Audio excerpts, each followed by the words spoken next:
بەناوی خوای گەورە سڵاوتان لێبێت. خۆشحاڵم لە بەرنمەیەشی تری کتێبنما بە ئێوەی بەڕێز و ئازیز دەگەمەوە. ئێمە لەم بەرنمەیەدا لە بەرنمەی کتێبنما بە سپۆنسەری سنتەری خاڵ و هەروەها سنتەری زەهەوی و دەستگای یان ناوەندی ڕێنوێن هەر جارەی بە ئامادەبوونی نووسەری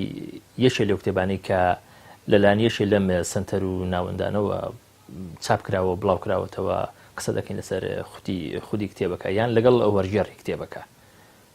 تا کۆتایی بەرنامە ئومێدەوارین بینەرمان بە لە تازەترین بڵاوکراوەکانی سنتەری زەهاوی بۆ لێکۆڵینەوەی فکری، شارستانێتی ئیسلامی، هۆیەکانی داڕمان و پێویستی بۆ چاکسازی، لێکۆڵینەوەی مێژوویی ئاینی سیاسی. دکتۆر محەممەد عومەر شابرا نووسیویەتی و دکتۆر هێرش محەممەد ئەمین لە زمانی عەرەبیەوە وەریگەڕاوەتە سەر زمانی کوردی. پەیوەندەکانی نێوان دای باب و منداڵ ڕێبەرەکە بۆ پەروەردەکردنی منداڵان لە نووسینی دکتۆر هیشام تاالب، دکتۆر عەبدولحەمید ئەبوو سولەیمان، دکتۆر عومەر تاالب، وەرگێڕانی دکتۆرە بێخاڵ لەتیف محیەدین، زانا مەحموود حەسەن، ئازاد عەلی محەممەد. بەردەوام بەرهەمی نوێ لە سنتەری زەهاوی بۆ لێکۆڵینەوەی فکری. دووبارە سڵاوتان لەبێت.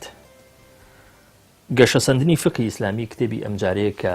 بە ئامادەبوونی نووسەری بەڕێز دکتۆر سەباح بەرزنجی لەبارەیەوە قسە دەکەین. هەڵبەت ئەم کتێبی کە ئێستا لەبەردەستی منە وەکو لە پێشەشی کتێبەکەشی داهاتووە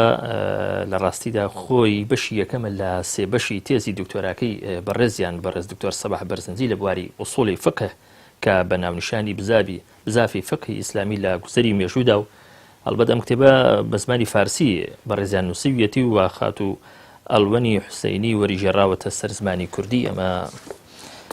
چاپە فارسیەکەیەتی لە ئەسڵدا و ئەمەش بەشی یەکەمی ئەم کتێبەیە. ئەم کتێبە کە لەژێر ناونیشانی گەشەسەندنی فقی ئیسلامی بڵاوکراوەتەوە وەکو لە سەرەتای بەرنامەکەش داگوتم دکتۆر سەباح بەرزنجی نووسیویەتی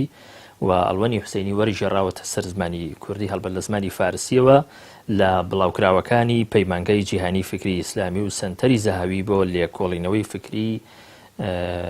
ژمارە 22 یا بڵین کتێبی ژمارە 22 ئەم پەیمانگە و ئەم سنتەرەیە و ژمارە 1266 ساڵی 2013 لە بەڕێبەرایەتی گشتی کتێبخانە گشتیەکانی دراوەتێ چاپی یەکەمی لە ساڵی 2013 بڵاوکراوەتەوە و بە هەڵبەت بە تیراژی 1000 دانە. دکتۆر سپاست دەکەم بۆ ئامادەبوونت. زۆر سپاس دەکەم دکتۆر. وەکوتم ئەم کتێبە بەشی یەکەمە لە سێ بەشی تێزی دکتۆراکەی بەڕێستان لەژێر ناونیشانی بزافی فقهی ئیسلامی لە گوزەری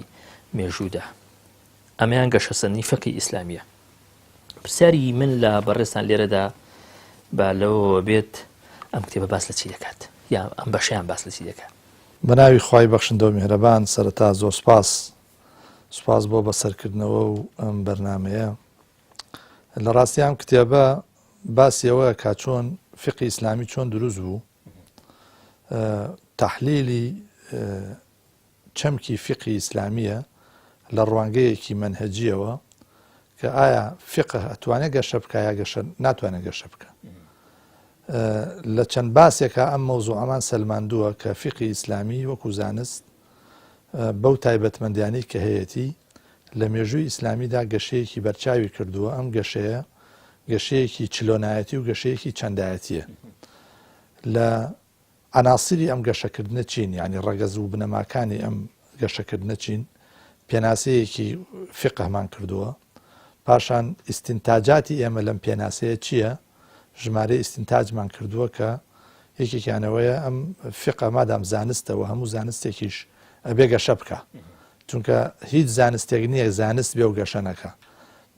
سیفەتی زانست بوون بۆ فقی ئیسلامی ئەوە دەخوازێ کە ئەبێ ئەم زانستە بە پێی تێپەڕینی کات، بە پێی فراوانبوونی شوێن،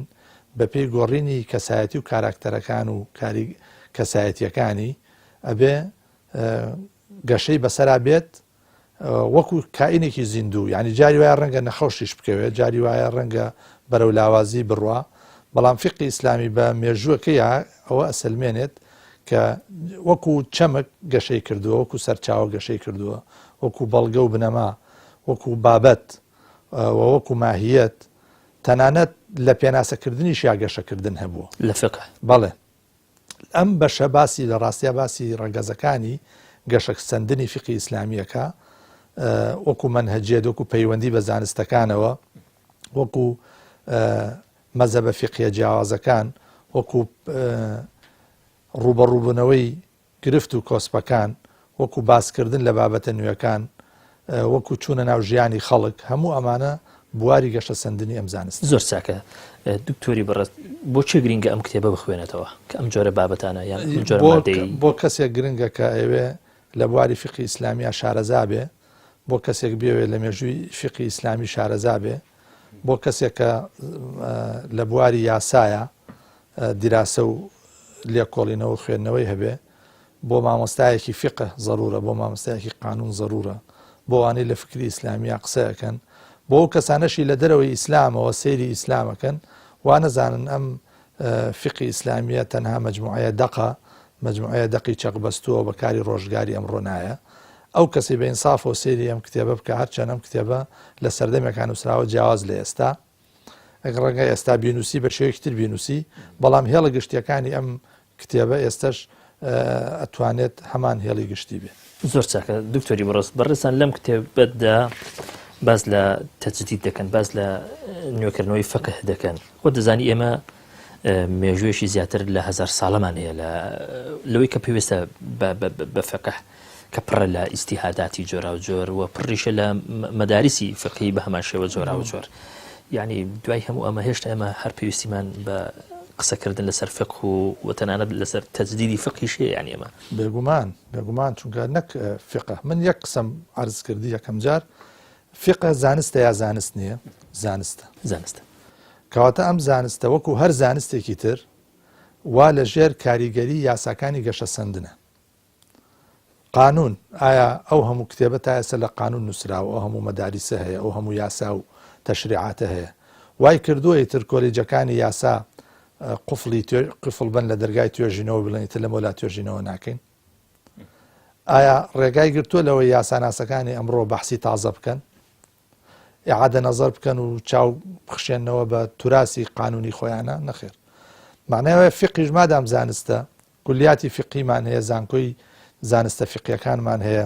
مەراکز و مەحافیلی فقیمان هەیە، کۆڕبەند و مەجامیعی فقیمان هەیە، مەجالیسی فتوامان هەیە و ئەو هەموو گۆڕانکاریە دایانی کە دێ بەسەر دنیاە. ئەمە نیشانەیەوەیە کە زانانی فقی ئیسلامیش ئەبێ بە نەزرەیەکی علمی مەوزوعی بێلایەن بۆ تەنانەت بە چاوی ڕخنەوە سەیری فقی ئیسلامی بکەن، ئەوەی کە تا ئێستا بۆ مەنەماوەتەوە و دەواازەیەک بکەنەوە بۆ دوڕۆژ کە لە چیا کورتمان هێناوە باگەشەی پێبین، لە چیا باشمان کردوە با باشتری بکەین و چ مەوزوعەکەیە کە ئێستا باوی نەماوە با ئێمە لە کتێبە فقەکانە لای بین. زۆر باشە دکتۆری بەڕست، کاتێک قسە لەسەر تەجدید یا گەشە پێدانی فقه دەکەی، بەڕێزت مەبەست لەم کتێبەدا لە چییە؟ مەبەست لەوەیە کە ئێمە دا ببڕین لەوەی لە ڕابردوودا وەکو توراس هەمانەیان چوزانم خۆدیانی لەبارەوە؟ نەخێر، ئێستا ئێمە وەرە ئەم شاری سلێمانی کە تایەتی هەر ئەو لەسەر بنەمای یەکەم جارم شارە چۆن دامەزراوە، خۆ ناتوین بنەماکان و گەڕەکۆنەکانی بڕوخێنین، ئەبێ بنەماکانی ڕێگەکانی شوێنەکەی مووقعەکە هەر بپارێزین. بەڵام بە پێی گۆڕانکاریەکانی سەردەم، بە پێی پێداویستیەکانی مرۆڤی ئەمڕۆ دەستکاری ڕواڵەتی شارەکرێ ناکرێت، تەنان دەستکاری هەندێشتی ژەکرێت کە ڕەنگە بنەڕەتی شار بوو بێ. ئێمە کە باسی تەجدید دەکەین لە فقی ئیسلامیە، نامانوێ بڵین کە بە تەواوی دا ئەبڕین لە کەلەپوری زانا موسڵمانەکانی پێشوو، واز لە ڕیسالەی ئیمامی شافعی و ئومی شافعی و واز لە کتێبەکانی نەوەوی و ڕافعی یا کتێبەکانی ئەبوو حەنیفە و مالیک و ئیمامی ئەحمەد و ئەم زانا گەورانی پێشێ واز لەوانە دێنین. نەخێر، ئێمە ئەبێ جارێکی تر بە ڕۆحی ئەم سەردەمەوە سێری ئەو توراسە بکەین، ئەوەی کە فعلەن ڕێنیشاندەرە بۆ ئەمەوە بێ بە چرایەک و ئیسفادی لەکەین بۆ ئێستاش بیهێڵینەوە، بەڵام ئەوەی کە مەجای تایە کە گۆڕانکاری تیا بکەین و وای لێ بکەین لەگەڵ سەردەمی ئەمڕوا بگونجێ، ئەوەش دووبارە مەجالی تێدا ناکە. ئێمە کارێکی قورسە زۆر بەتایبەتی کە ئەوەی لە ڕابردوو لە ماوی 1970 ساڵەدا هەیە توراسێکی زۆر ئالۆز و زەخم و گەورەی ینی خۆشت بنمونە لاپەڕسیوەک ئەمە نەشاردێتەوە مەسەڵەن قسە لەسەر ئەوە دەکەی کاتی ئێمە باز لە گەشە پێدانی فقی یا تەزدید دەکەین ڕوبەڕوو دەبینەوە لەگەڵ فەقیهەکان و ئوسوڵزانە گەورە مەزهەبە بەرچاوەکان ینی خۆ کە تۆ دێیت مەشروعێکی تەجدیدی دەست پێەکەی معناوە نییە تۆ لە شەو ڕۆژێکە ئەم مەشروعە جێبەجێەکەی ئەبێ مەشروعە دەست پێ بکەی ینی لە هەنگاوێکەوە دەست پێەکەی و بە تاکە کەسیش ناکرێ ئەمە یانی یەک نەفەر ئەمە بانگەوازێکە بۆ هەموو ئەو کەسانی لەو بوارەدا خاوەن ڕەئین خاوەن بیر و بۆ چوونن و حساب بۆ قسەیان دەکرێت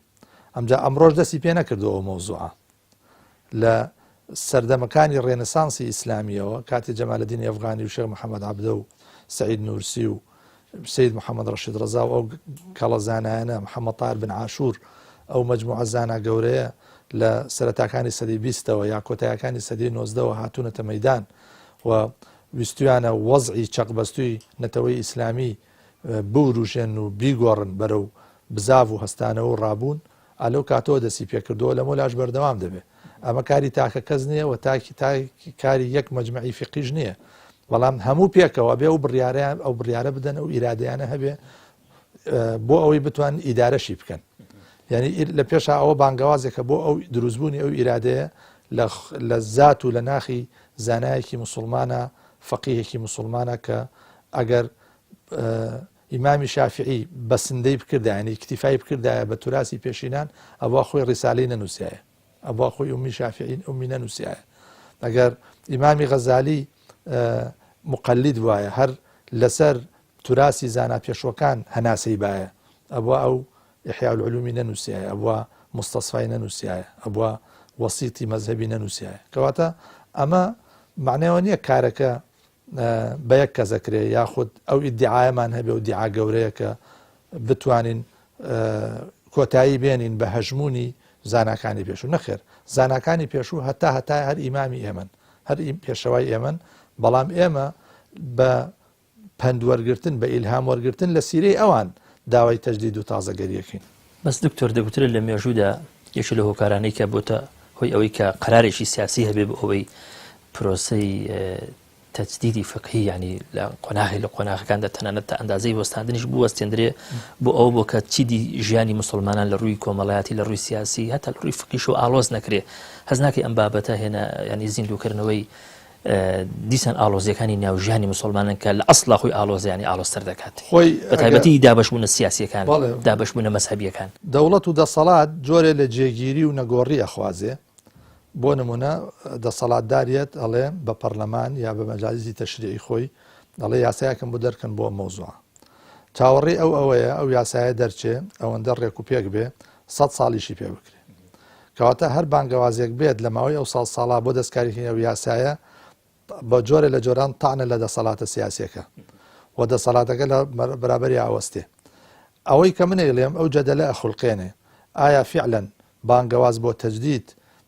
بە معنا دروستکردنی پشێوی نییە لە مەیدانی یاسایە بەڵام پرسیارەکەی منە لە ڕاستیە بەو معنایە نییە ئێمە ئەبێت کاری بکەین لە بینی دوو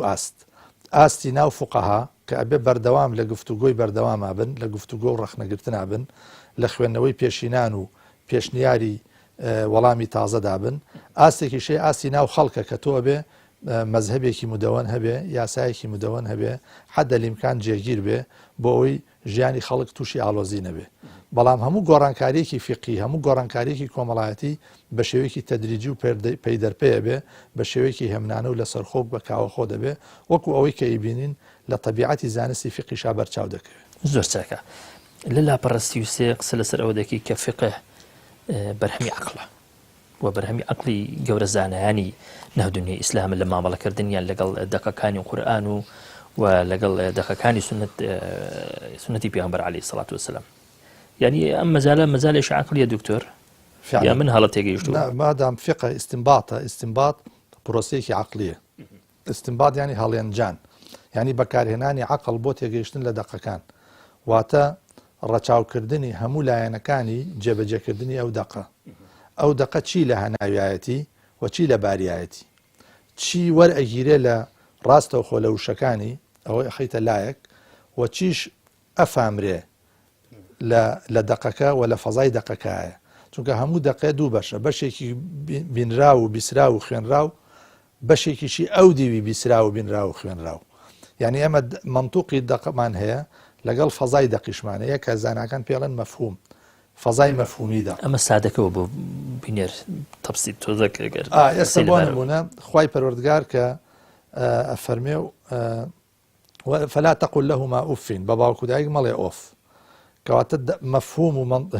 منطوقی دەقەکە بریتە لەوەی کە